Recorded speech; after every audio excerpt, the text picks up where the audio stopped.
Y para hablar sobre la vivienda, que es mucho más que un techo y es donde nos ubica en cierta ciudad, en cierta área geográfica, y el vínculo además con los vecinos, estamos recibiendo a Cecilia Cairo, quien es coordinadora del Plan de Mejoramiento de Barrios. Cecilia, gracias por estar aquí. No, por favor, muchas gracias por la invitación. Bien, vamos a ubicar algunos de los temas centrales de lo que vamos a hablar ahora y luego sí profundizamos en la entrevista. Si bien Uruguay está entre los países de América Latina que registra menor déficit habitacional, según el reporte de Economía y Desarrollo de la CAF en 2017, igual se estima que la falta de viviendas se ubica entre 40.000 a 80.000, señala este informe. Entre el 20 y el 30% de los latinoamericanos viven en asentamientos informales, en tanto que en el mundo esa condición está alrededor del 10% de la humanidad, que equivale a unos 900 millones de personas. El programa de mejoramiento de barrios del Ministerio de Vivienda registra que el número de asentamientos cayó entre 2006 y 2011, de 662 a 589, donde viven unas 165.000 personas. El 70% de los asentamientos se concentran en Montevideo y Canelones. Más acá en el tiempo, la organización Techo Uruguay presentó su relevamiento sobre la situación de los asentamientos en el país y detectó 656 de ellos, que suman 60.000 viviendas. Según el informe, el 33% de los barrios carece de agua y el 41% de conexión eléctrica regular. ¿Cuál es el déficit que estima la cartera de vivienda en nuestro país? ¿Cómo se trabaja desde el Ministerio el crecimiento de asentamientos irregulares? ¿Cuáles fondos se han destinado para regularizar barrios? ¿Cuáles han sido los programas más exitosos para que las personas accedan a vivienda y cómo incide el Plan Juntos? Informe Capital recibe a Cecilia Cairo, coordinadora del Plan de Mejoramiento de Barrios del Ministerio de Vivienda. Una pregunta a título informativo, a los efectos informativos para arrancar, Cecilia. ¿Qué alcance tiene el Plan de Mejoramiento de Barrios? Digamos, ¿a qué sectores atiende? En realidad, el Plan Mejoramiento de Barrios tiene alcance nacional y atiende los asentamientos que están en terrenos públicos, eso creo que es muy importante de saberlo, que tienen, y cuando nosotros definimos que es un asentamiento, tiene que tener, por supuesto, por lo menos 40 viviendas para ser atendidos por el PMB. Y bueno, y en realidad todos esos asentamientos que incluyen, las intendencias los van postulando, presentan un perfil de proyecto y a partir de ahí entran en la cartera de proyectos que el PMB se encarga de regularizar. Y como ustedes saben, esto es con un préstamo del Banco Interamericano de Desarrollo, lo que significa que tenemos en el quinquenio 100 millones de dólares, el 70 millones es del Banco Interamericano de Desarrollo y 30 millones son fondos locales, es decir, fondos del Gobierno Nacional. Dos preguntas en una. ¿Qué pasa con los asentamientos de menos de 40? ¿Eran viviendas o personas? No, siempre hablamos de viviendas. De menos de 40 viviendas. ¿Y qué pasa con los asentamientos en suelos privados? Bien, esa es una muy buena pregunta y me parece que está bueno que la gente sepa qué cosas hemos hecho para superar esta situación. En realidad, cuando son menos de 40 son asentamientos que son regularizables o bien por el Ministerio o bien por las propias intendencias, porque son muy pequeños, ¿de acuerdo? Los asentamientos donde el costo de infraestructura, que es de lo que hablamos más, cuando hablamos de regularización hablamos que los costos de infraestructura son lo que componen lo más grave de un asentamiento, más que la vivienda. Entonces, esos asentamientos son los que se encarga de alguna manera el PMB. Y cuando tú preguntas qué cosas hacemos con los terrenos privados, una de las cosas que en este periodo se llevó adelante con el Parlamento y que me parece que tiene su importancia es, primero, la ley que envió el Poder Ejecutivo que tiene que ver con la ley de fincas abandonadas, que para nosotros era importante porque en la ciudad urbana, es decir, donde están todos los servicios, teníamos un problema grave con esto y eso ya fue votado. Y a su vez una ley que promovieron los diputados y los senadores, que nosotros apoyamos con mucho ahínco, inclusive la gente que vive en esos asentamientos privados, para poder votar una prescripción adquisitiva de 5 años, es decir, que los vecinos puedan en 5 años hacerse propietario de ese predio y a partir de ahí pensar en una regularización verdadera.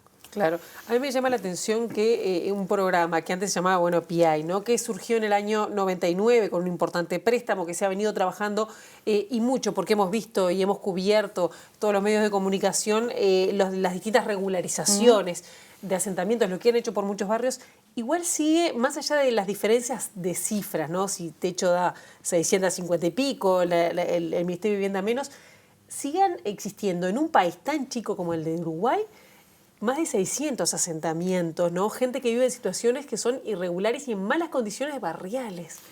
Totalmente, ¿Cómo podemos explicarlo? Totalmente de acuerdo contigo. En realidad, cuando lo que yo te decía es que estos 100 millones de dólares que hemos invertido, yo te digo, del 99 al 2004, y disculpen que haga esta diferenciación, pero me parece que es importante, que es en el momento que el Frente Amplio asume el gobierno, del 99 al 2004 hubieron 11 asentamientos regularizados.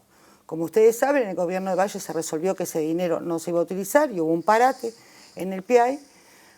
El gobierno del Frente Amplio subió entonces en el 2005 y de ahí en adelante hemos regularizado 91. ¿Qué quiero decir con esto?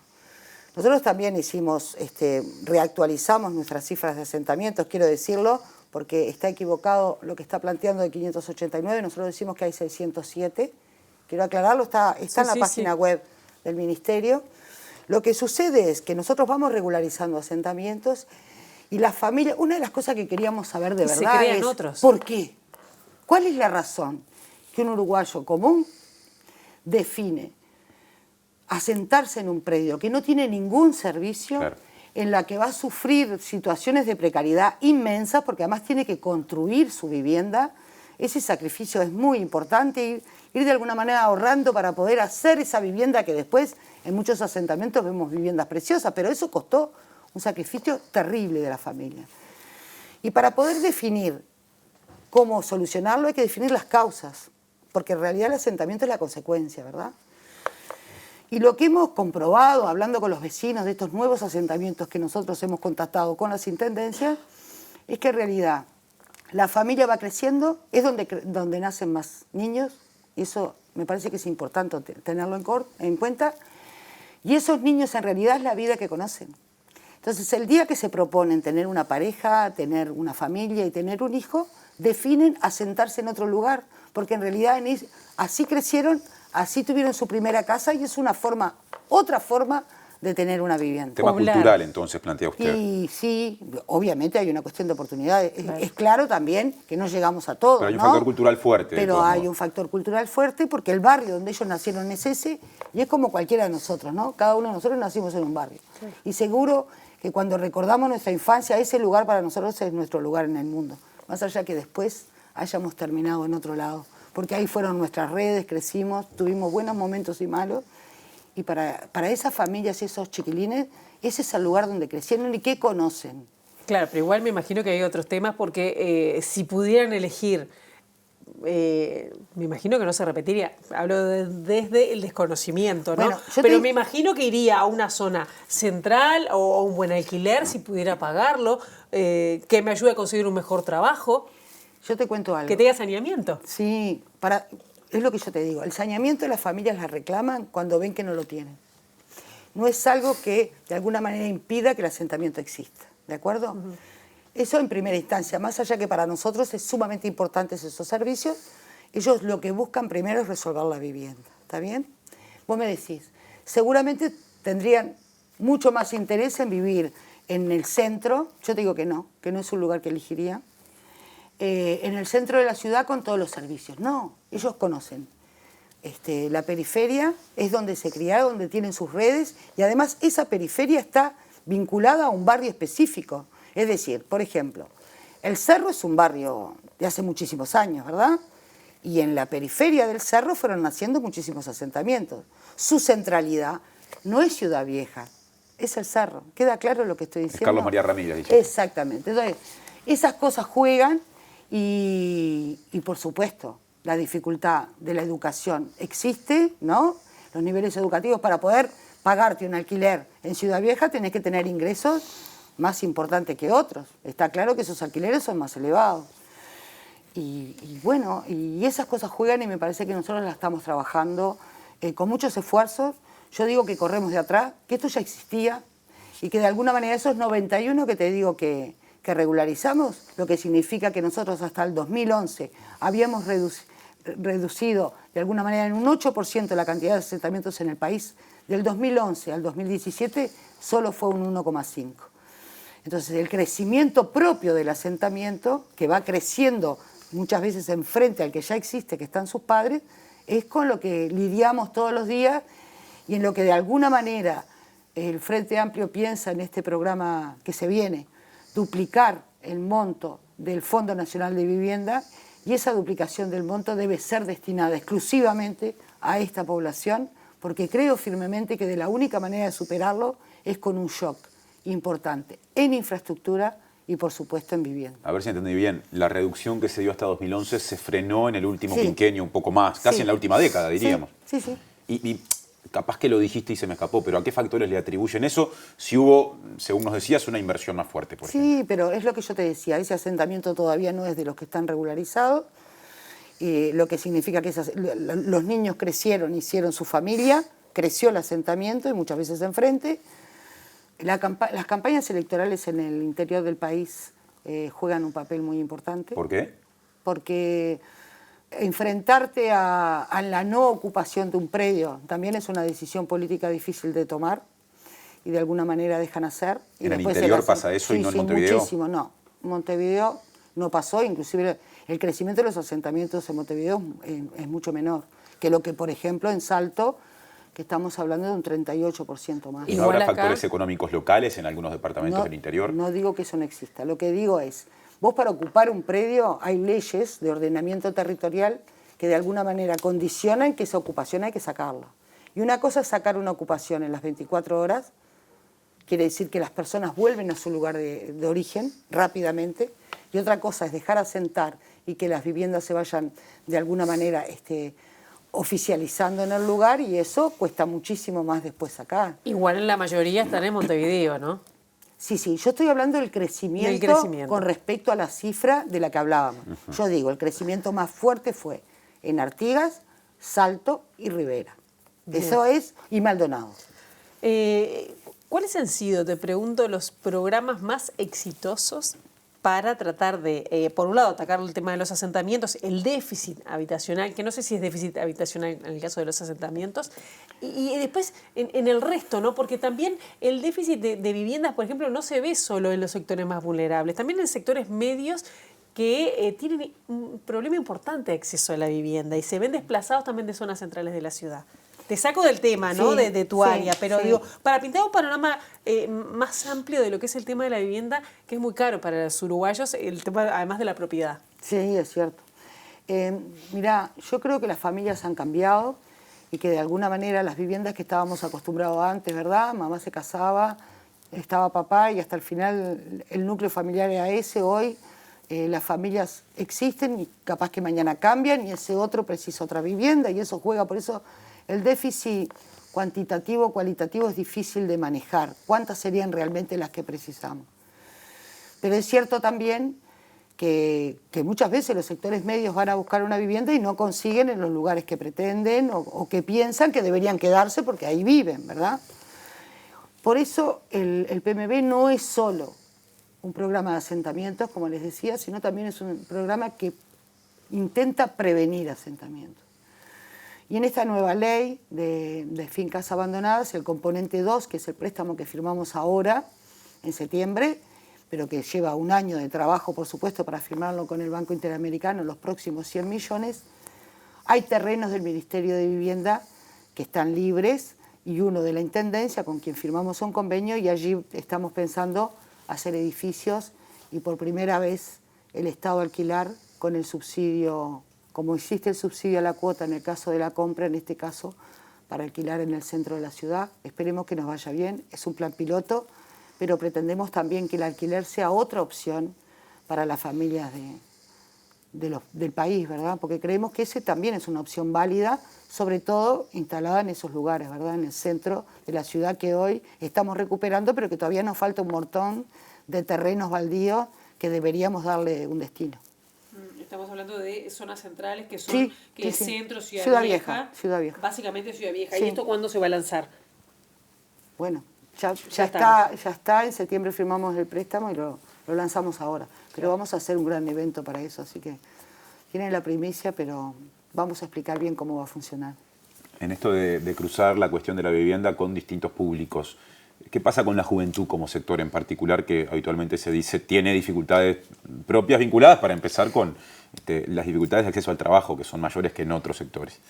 Y bueno, esto del alquiler... ¿Está pensado para ese sector en particular? No solamente. No solamente. No nos parece, así como no está bueno poner una población única en un edificio, en un barrio, tampoco está bueno hacerlo en un edificio. Hay que homogeneizar, lo que significa que va a haber seguramente en el mismo edificio personas que paguen todo el alquiler y otros que estén 100% subsidiados. La única manera de que la integración real exista es que logremos volver a lo que tuvimos cuando yo era niña. Frente a mi casa vivía un médico, había un abogado, había una trabajadora doméstica y todos convivíamos de la misma forma. Hoy, el país que tenemos, desgraciadamente, ha segregado muchísimo y esos barrios que conocimos cuando éramos niños no existen. Y tenemos que volver a reconstruir esta inclusión que es necesaria, no solo para las familias que están bien, sino para el que justamente no tiene oportunidades, que sienta que esa oportunidad también está dada. Y a veces no nos pasa. Y en esa segregación, ¿cuánto pesa la libertad de mercado de los agentes inmobiliarios, de las personas que se dedican a construir, que a veces adquieren con total facilidad determinados predios, a veces viviendas ya construidas, y las propuestas que llevan adelante no son precisamente integradoras? Bueno, por supuesto, el mercado lo que hace es construir y está destinado a determinada población objetivo. No es el caso del Ministerio de Vivienda. El Ministerio de Vivienda tiene bien claro cuál es su población objetivo y su población objetivo es desde quien no tiene recursos hasta un tope de recursos que ustedes saben es de 84.000 porque además lo subimos. En esto que vos planteabas, a veces alguien que tiene un sueldo superior a 64.000 pesos, que no es que sea rico, pero son 4 personas en la familia y entre los dos ganan eso, estaban por fuera de la población objetivo del Ministerio. Hoy eso no es así. Y lo que intentamos justamente es también contemplar al trabajador que gana un sueldo pero no es rico y que de alguna manera le cuesta poder ahorrar para poder tener su vivienda. Bien, Cecilia, vuelvo a las personas más afectadas, como es el tema del público objetivo del Plan Juntos. Sí. Plan Juntos que pasó de una iniciativa del presidente Mujica en su momento de presidencia, lo absorbió durante esta administración el Ministerio de Vivienda y a veces da la impresión de que quedó como medio ahí. No tan claro su rol o su papel o hacia quién apunta. ¿Cómo viene trabajando? ¿Qué lo diferencia, por ejemplo, del plan de mejoramiento de barrios?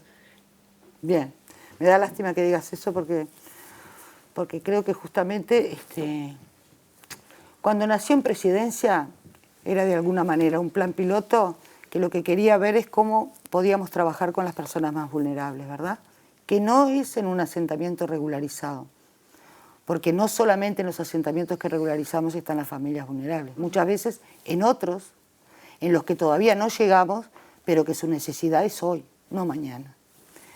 Entonces, empezó entonces, como te decía, en un plan piloto, llegado el gobierno de Tabaré Vázquez, se definió que era un programa de vivienda que había aprobado de alguna manera con creces, que estaba destinado a la población más vulnerable y que había que continuar trabajando en eso. Lo que significa que pasó directamente al Ministerio de Vivienda y es un programa más como lo es el PMB, ¿verdad? El Programa de Mejoramiento de Barrio. ¿A qué población se dirige el Plan Juntos? La población a la que está destinada el Plan Juntos es la población más carenciada. Estoy hablando de quienes tienen programas de proximidad del MIDES, Cercanías, Uruguay Crece Contigo y Jóvenes en Red. Es de las familias más vulnerables que desgraciadamente todavía tenemos. Situación de emergencia. Emergencia total.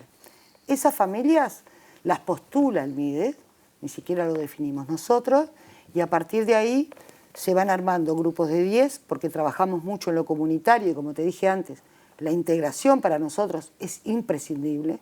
La vivienda es importante, pero no es suficiente. Y en ese trabajo comunitario que realizamos, trabajamos varios ejes. Uno es la vivienda, y te puedo asegurar que trabajan esas mujeres, porque el 90% de la población Plan Juntos son mujeres solas con hijos.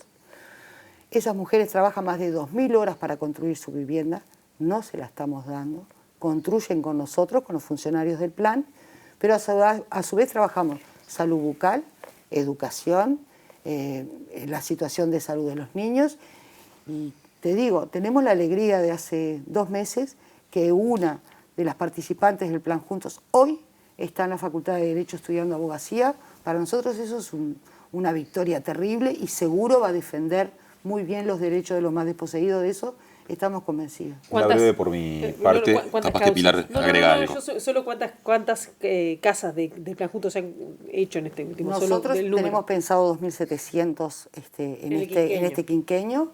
Vamos bien, pero estamos trabajando con los niños del Pereira cuando nacen con situaciones de precariedad y prematuros, que no pueden volver a la vivienda donde están. Estamos trabajando con Zunca para reparar esas viviendas. Es decir, tratamos de alguna manera, en las situaciones de muchísima más complejidad, que las familias precisan de verdad estar acompañadas, acompañarlos hasta el final, y los resultados son increíbles. Tenemos más de 18 emprendimientos en el país, porque además de la vivienda trabajamos en una salida laboral, porque la única forma de sostener la vivienda es de alguna manera tener recursos que lo permitan. Cecilia, la última por mi parte, ahora sí la breve. Mencionaste recién que los números actualizados por el Ministerio dan, si no me equivoco, jugando de memoria, 607 sí. asentamientos en todo el país. Hace poco la organización Techo Uruguay presentó un informe que relevó o arrojó como resultado 656 con 60.000 viviendas y hubo discrepancias entre la organización y lo que plantea el Ministerio. Inclusive hubo respuestas. Esqueloto, por ejemplo, fue una de las personas que respondió desde el Ministerio de Vivienda. ¿Por qué esa diferencia? ¿Qué interpretación haces vos de esos números que no son iguales? Mira, yo te digo la verdad, nosotros con Techos trabajamos en el territorio. Hay muchas personas que trabajan voluntariamente en el territorio, muchísimas, que no ven, desgraciadamente se ha instalado en el país esto de que los pobres no quieren trabajar, viven así porque quieren, y por suerte hay un montón, inclusive de universitarios que trabajan en ese territorio, ayudando a la familia y aprendiendo un montón de cosas que no conocían, y también la población aprendiendo de estos ciudadanos, que me parece que eso es importantísimo y no hay que perderlo. Techos también hace un trabajo comunitario en los barrios donde nosotros estamos, lo que significa que coordinamos todas las tareas comunitarias y sociales, las coordinamos con ellos. Inclusive tenemos un convenio firmado entre el Ministerio de Vivienda y Techo, en el que justamente esta coordinación de alguna manera le dimos un marco institucional para que esto no resulte a veces, sino que tratemos que si en el territorio de Techos está, poder coordinar con ellos también. Porque todos los actores para poder tratar de la pobreza son importantes. Todos. ¿Y entonces la diferencia? Y entonces, yendo a lo que de alguna manera la prensa levantó, que no me parece lo sustancial, pero bueno, está bien. Ya que estamos, respondemos. Nosotros esperamos el georreferenciamiento que ellos habían hecho, porque no lo teníamos, para ver dónde estaba la diferencia, porque así como ustedes se lo preguntaron, nos lo preguntamos nosotros. Y bueno, hay algunos que están regularizados, pero no fueron atendidos por las intendencias como correspondían, y hubo un deterioro en esos barrios. Otros que ellos consideran que son 2 y es uno solo para nosotros. Esas son, diríamos, las diferencias que tenemos entre unos y otros, pero eso lo presentaremos después. Pero en realidad, lo importante para mí no es las cifras si son 656 o si son 607. Lo importante para mí que son muchos. Y que si nosotros, de alguna manera, en esto que yo te decía, ese programa no trabaja fuerte sobre esta población, si no conseguimos duplicar el monto de dinero que ponemos, y si no hacemos un shock importante de infraestructura y trabajo, en realidad vamos avanzando, pero otros se generan. Y para pararlo hay que hacerlo con mucha fuerza y con mucho énfasis. Es la única manera. No existe el asentamiento cero en 5 años. Esa propuesta es loca, porque una obra cualquiera de infraestructura te lleva 5 años. En cualquiera de los asentamientos, ustedes que han inaugurado, muchos lo sabrán, que es un trabajo duro y en el que además el trabajo de integralidad y social con esas familias es indispensable para después, de alguna manera, entender qué cosas la sociedad estuvo brindando y cómo hacemos para cuidarlo. Bien, Cecilia, muchas gracias. Bueno, buen trabajo, que sigan trabajando en eso por el bien de la ciudadanía también, ¿no? Bueno, gracias a ustedes. Hasta la próxima.